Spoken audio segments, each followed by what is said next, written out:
ಮಾದ ಗುಪ್ತ ನವರಾತ್ರಿ 2025ರ ಸಮಯದಲ್ಲಿ ಮಾಡಬೇಕಾದ ಕೆಲಸಗಳು. ಮಾದ ಗುಪ್ತ ನವರಾತ್ರಿಯ 9 ದಿನಗಳಲ್ಲಿ ಮಾತೆ ದುರ್ಗೆಯ 9 ರೂಪಗಳನ್ನು ನಿಜವಾದ ಭಕ್ತಿಯಿಂದ ಪೂಜಿಸಬೇಕು. ಹೀಗೆ ಮಾಡುವುದರಿಂದ ಭಕ್ತರು ಅವಳ ಆಶೀರ್ವಾದವನ್ನು ಪಡೆಯುತ್ತಾರೆ ಮತ್ತು ಜೀವನದ ತೊಂದರೆಗಳು ಕೊನೆಗೊಳ್ಳುತ್ತವೆ ಎಂದು ಪರಿಗಣಿಸಲಾಗಿದೆ. ಮಾದ ಗುಪ್ತ ನವರಾತ್ರಿಯ ಸಮಯದಲ್ಲಿ ದುರ್ಗಾ ಸಪ್ತಶತಿಯನ್ನು ಪ್ರತಿದಿನ 9 ದಿನಗಳು ಬೆಳಿಗ್ಗೆ ಮತ್ತು ಸಂಜೆ ಪ್ರಾರ್ಥನೆಯಲ್ಲಿ ಪಠಿಸಲಾಗುತ್ತದೆ. ಇದನ್ನು ಮಾಡಿದರೆ ಮನೆಯಲ್ಲಿ ಸಂತೋಷ ಮತ್ತು ಸಮೃದ್ಧಿ ಉಳಿಯುತ್ತದೆ. ತಾಯಿ ಭಗವತಿಯ ಪ್ರತಿ 9ನೇ ದಿನದಂದು ಅಖಂಡ ಜ್ಯೋತಿಯನ್ನು ಬೆಳಗಿಸುವುದು.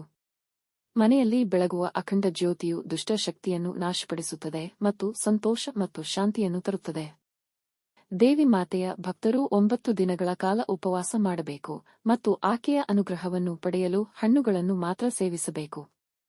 ಹೀಗೆ ಮಾಡುವುದರಿಂದ ಸಾತ್ವಿಕ ಚಿಂತನೆಗಳು ಮತ್ತು ಮನಃಶಾಂತಿ ದೊರೆಯುತ್ತದೆ. ನಿಮಗೆ ಯಾವುದೇ ಇಚ್ಛೆ ಇದ್ದರೆ ಅದನ್ನು ಪೂರೈಸಲು ಈ 9 ದಿನಗಳವರೆಗೆ ಮಾ ದೇವಿಯನ್ನು ನಿಜವಾದ ಹೃದಯದಿಂದ ಪೂಜಿಸಿ. ಹೀಗೆ ಮಾಡುವುದರಿಂದ ನಿಮ್ಮ ಎಲ್ಲಾ ತೊಂದರೆಗಳು ದೂರವಾಗುತ್ತವೆ ಮತ್ತು ದೇವಿಯು ನಿಮ್ಮ ಎಲ್ಲ ಇಷ್ಟಾರ್ಥಗಳನ್ನು ಪೂರೈಸುತ್ತಾಳೆ. ನಿಮ್ಮ ನಂಬಿಕೆಗೆ ಅನುಗುಣವಾಗಿ ದಾನ ಮಾಡಿ ಮತ್ತು ಈ 9 ದಿನಗಳಲ್ಲಿ ಅಗತ್ಯವಿರುವವರಿಗೆ ಸಹಾಯ ಮಾಡಿ. ಹೀಗೆ ಮಾಡುವುದರಿಂದ ಮಾತೆ ದೇವಿಯು ಶೀಘ್ರವಾಗಿ ಸಂತುಷ್ಟಳಾಗುತ್ತಾಳೆ ಮತ್ತು ಸಂಪತ್ತು ಮತ್ತು ಸಮೃದ್ಧಿಯನ್ನು ಅನುಗ್ರಹಿಸುತ್ತಾಳೆ.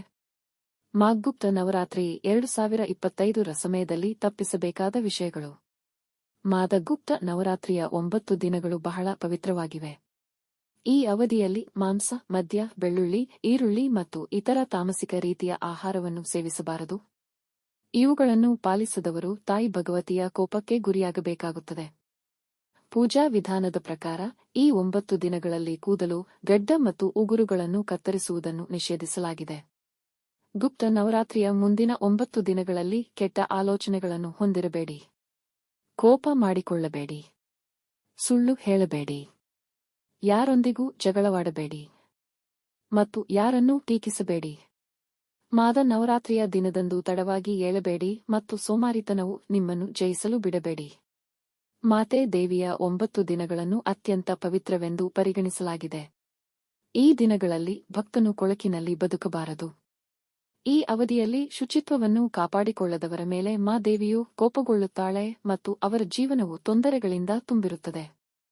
ನೀವು 9 ದಿನಗಳ ಕಾಲ ಉಪವಾಸ ಮಾಡುತ್ತಿದ್ದರೆ ಈ ಅವಧಿಯಲ್ಲಿ ನೀವು ಉಪ್ಪನ್ನು ಸೇವಿಸಬಾರದು.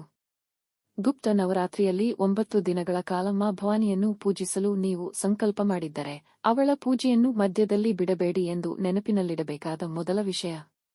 ಹಾಗೆ ಮಾಡಿದರೆ ಪಾಪವಾಗುತ್ತದೆ. ಸಂಪೂರ್ಣ 9 ದಿನಗಳ ಕಾಲ ನಿಯಮಿತವಾಗಿ ಪೂಜೆಯನ್ನು ಮಾಡುವುದು ಅತ್ಯಗತ್ಯ. ಗುಪ್ತ ನವರಾತ್ರಿಯ 9 ದಿನಗಳು ಚಿನ್ನ, ಬೆಳ್ಳಿ, ಭೂಮಿ, ಕಟ್ಟಡಗಳು ಇತ್ಯಾದಿಗಳನ್ನು ಖರೀದಿಸಲು ಅತ್ಯಂತ ಮಂಗಳಕರವೆಂದು ಪರಿಗಣಿಸಲಾಗಿದೆ.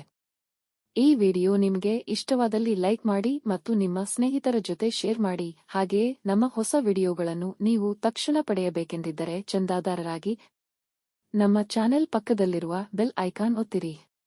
ಧನ್ಯವಾದಗಳು.